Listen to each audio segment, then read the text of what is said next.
Love this band. They've been around longer than we have by like a long time, which means they've been around a minute.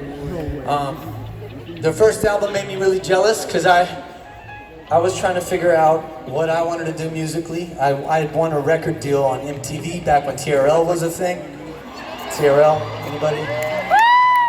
That's where my career started. And because I'm a savage, I jumped from TRL straight onto MySpace because that was child of the internet right here, social media, let's go. This band blew up and I was really, honestly, just straight up jealous of their first album. They had songs like She Will Be Loved and She Will Be Loved. So for Maroon 5 fans in the audience, anybody?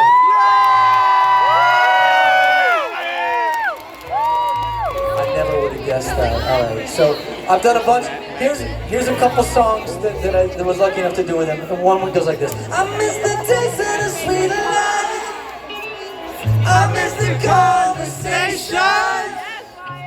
I'm searching for a song tonight. Changing all of the stations. I was there for you in the dark.